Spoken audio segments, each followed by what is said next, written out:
गीता अध्याय नंबर 15 के श्लोक नंबर 1 से 4 में कहा है कि उल्टा लटका हुआ संसार रूपी वृक्ष है, ऊपर को जड़ तो समझो पूर्ण परमात्मा और नीचे को तीनों गुण रूप शाखा हैं, रजगुण ब्रह्मा, सतगुण विष्णु, तम गुण शिव जी। और जो संत इस उल्टे लटके हुए संसार रूपी वृक्ष के सभी विभाग बता देगा, तना कौन भगवान है, इस संसार रूपी जड़ कौन है, यानी जिससे सबका धारण पोषण होता है वो कौन प्रभु है, और शाखा कौन है, डार कौन है, और पत्ते क्या है, तो स वेदविद वो तत्वदर्शी संत है।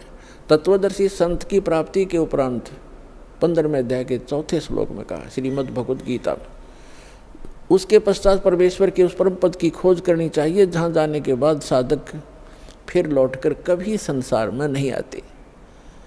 और जिस परमेश्वर ने सब ब्रह्मांडों की रचना की है, संसार रूपी वृक्ष की प्रवृत्ति जिससे विस्तार को प्राप्त हुई है, उस परमात्मा की भक्ति करो और किसी की नहीं। और गीता ज्ञानदाता अपने विषय में कहता है 8वें अध्याय के 13वें श्लोक में, ओम इति एकाक्षरम ब्रह्म विवहारण माम अनुसमरण यह पर्याति तदन देहम से आती परमाम गति। मुझ ब्रह्म का एक ओम अक्षर है। गीता का ज्ञान ब्रह्म बोल रहा है, ये काल बोल रहा है, श्री कृष्ण जी में प्रवेश करके बोल रहा है, और ये कह रहा है कि मुझ ब्रह्म का केवल एक ओम मंत्र है। इसका उच्चारण करते हुए संसार छोड़कर जाते समय भी, मरते समय भी इसी का जाप करता है, तो ओम से मिलने वाली जो परम गति वो प्राप्त हो जाती है, वो ब्रह्मलोक प्राप्त होता है। ब्रह्मलोक में गए प्राणी भी वापस आते हैं, 8वें अध्याय के 16वें श्लोक में गीता जी में स्पष्ट किया है, वो भी पुनरावृत्ति के अंदर। तो गीता ज्ञानदाता कहता है 4थे अध्याय के 5 और 9 श्लोक में, गीता अध्याय नंबर 2 के श्लोक 12 में, गीता अध्याय नंबर 10 के श्लोक नंबर 2 में गीता ज्ञानदाता कहता है, अर्जुन तेरे और मेरे बहुत जन्म हो चुके, तू नहीं जानता मैं जानता हूँ। इससे सिद्ध है कि जो गीता ज्ञानदाता ब्रह्म है ये काल है। और गीता अध्याय नंबर 11 के श्लोक नंबर 32 में स्वयं कहता है कि अर्जुन मैं काल हूँ और अब प्रवृत्त हुआ हूँ। श्री कृष्ण नहीं थे काल, श्री कृष्ण होते तो ये कैसे कहते मैं अब प्रवृत्त हुआ हूँ। श्री कृष्ण जी तो पहले उपस्थित थे वहाँ पर अर्जुन के साथ, उनके सारथी बनकर। तो पुण्यात्माओं, ये हमारे सदग्रंथ एक अनमोल रतन है, इसको हमारे धर्मगुरु समझ नहीं सके, इसका अड़ंगा कर दिया, उल्टा ज्ञान बता दिया हमारे को।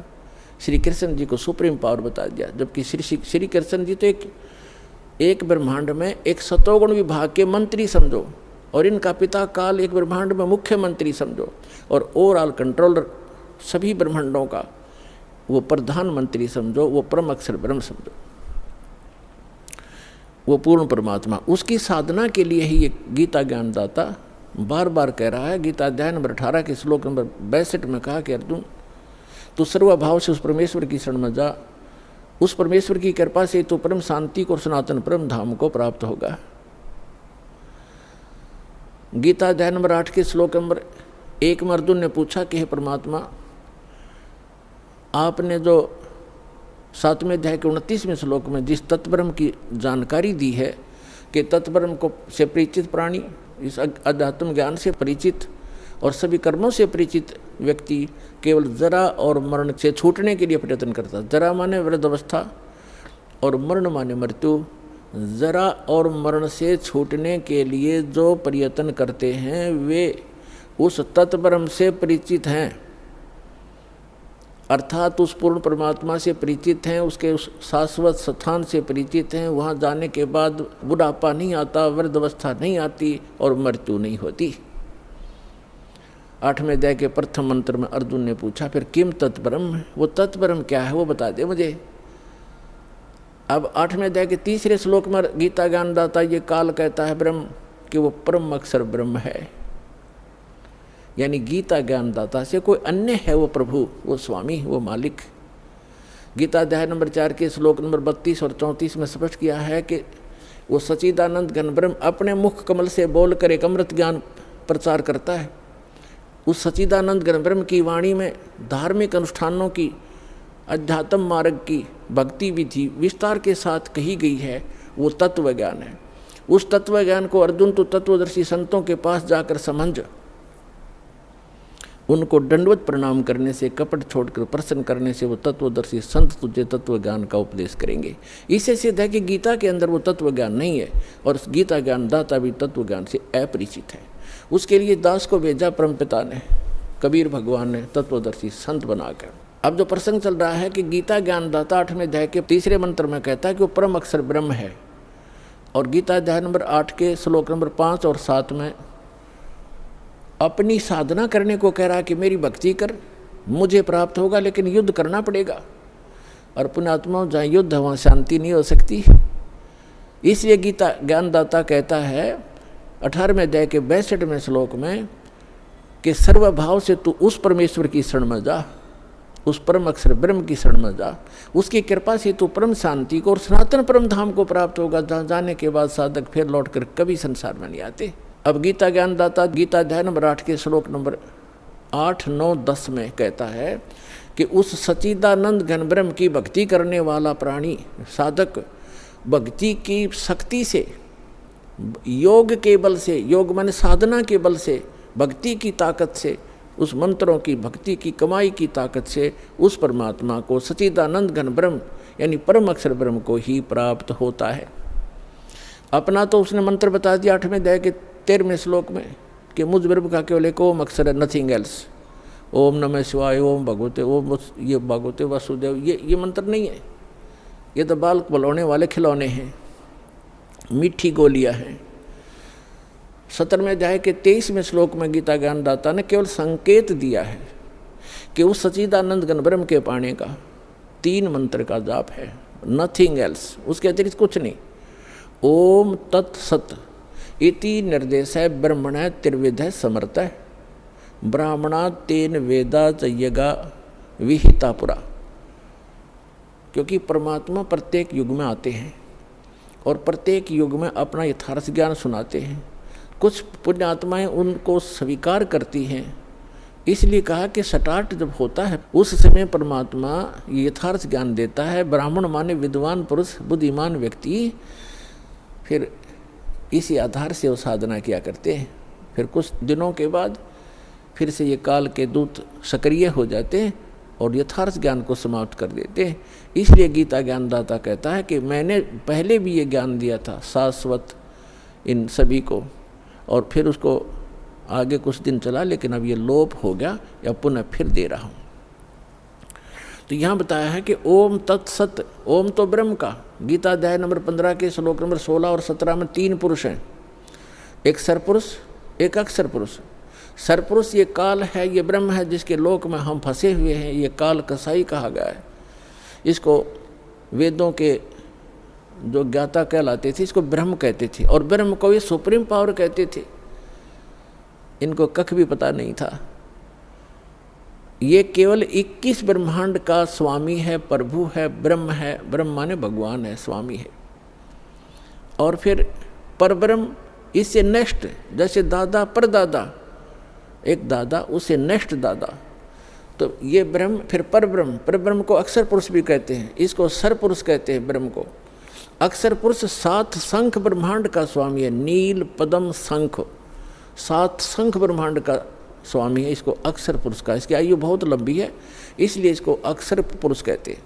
अब जो तीसरे नंबर का है, गीता अध्याय नंबर 15 के श्लोक 16 में 2 पुरुष हैं, सरपुरुष और अक्षर पुरुष। और बताया कि जितने भी इनके अंतर्गत प्राणी हैं शरीरधारी, इन सब का, और साथ में दोनों सरपुरुष और अक्षर पुरुष का, शरीर तो नाशवान है, जीवात्मा किसी की नहीं मरती।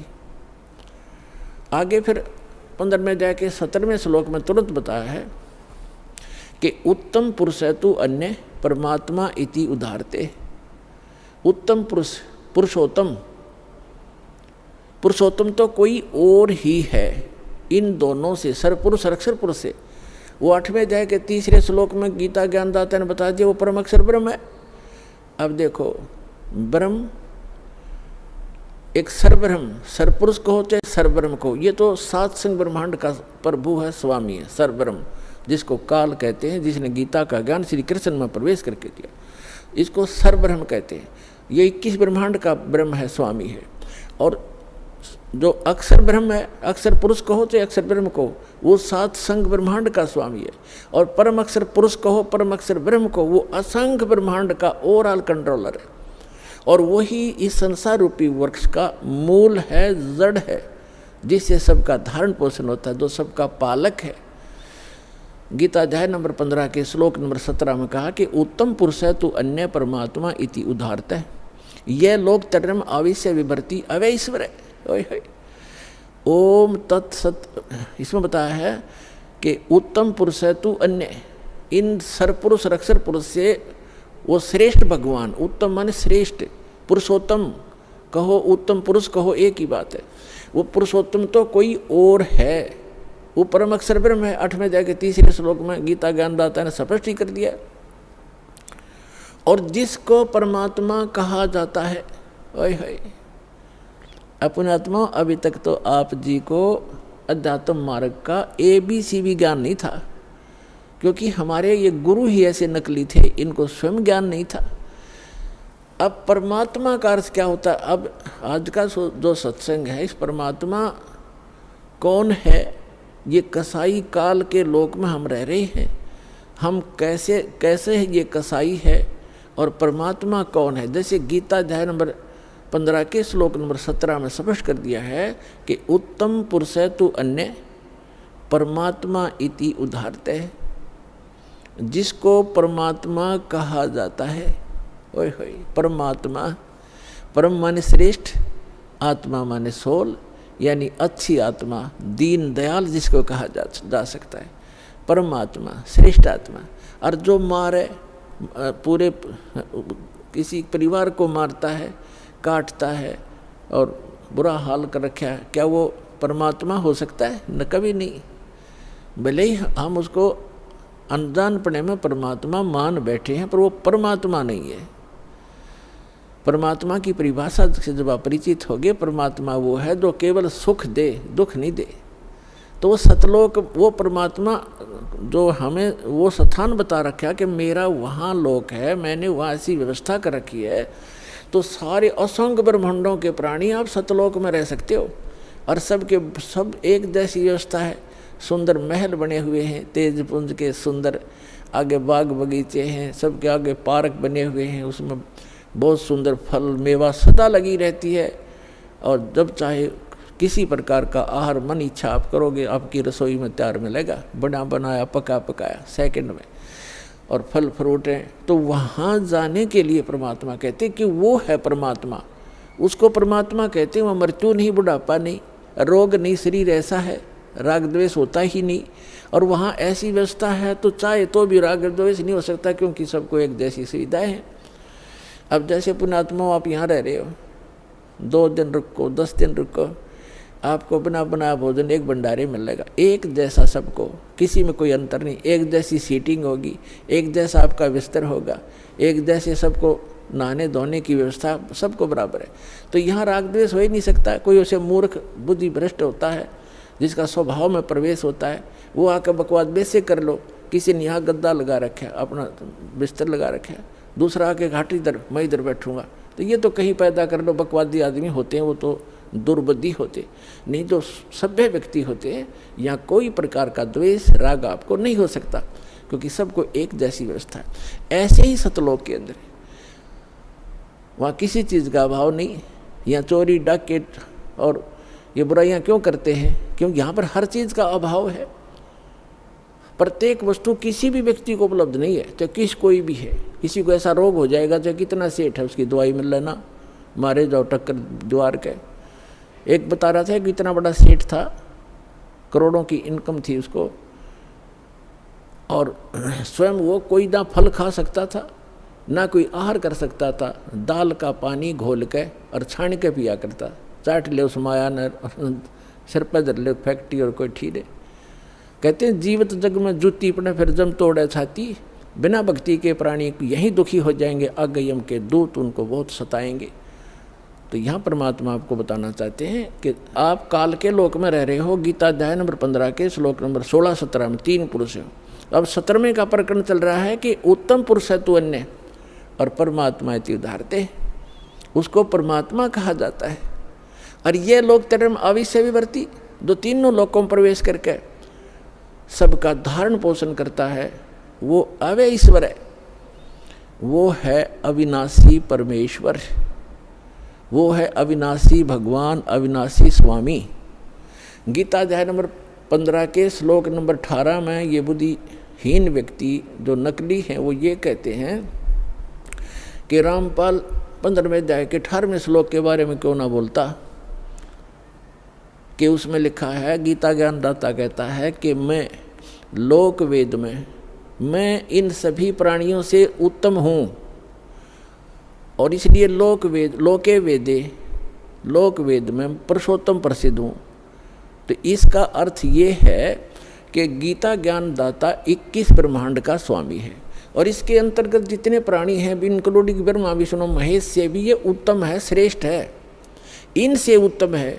इसलिए दंत कथा के आधार पर, लोक वेद के आधार पर मैं पुरुषोत्तम प्रसिद्ध हूँ, क्योंकि मैं इनसे उत्तम हूँ, श्रेष्ठ हूँ, तगड़ा हूँ, इसलिए मैं पुरुषोत्तम प्रसिद्ध हो रहा हूँ। लेकिन उत्तम पुरुष तु अन्य 15वें अध्याय के 17वें श्लोक में उसने क्लियर कर दिया।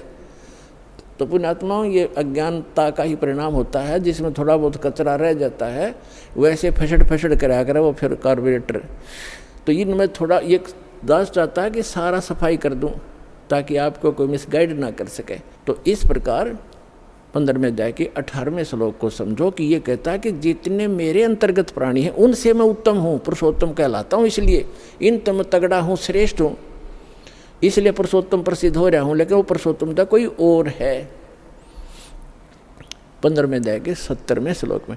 तो अब प्रसंग हम यहाँ आते हैं कि उसको परमात्मा कहा जाता है। ओए है परमात्मा, प्रभु का नाम का अर्थ होता है स्वामी। उसको ब्रह्म कहो, प्रभु कहो, साहिब कहो, और राम गॉड खुदा अल्लाह कहो। अल्लाह भी स्वामी,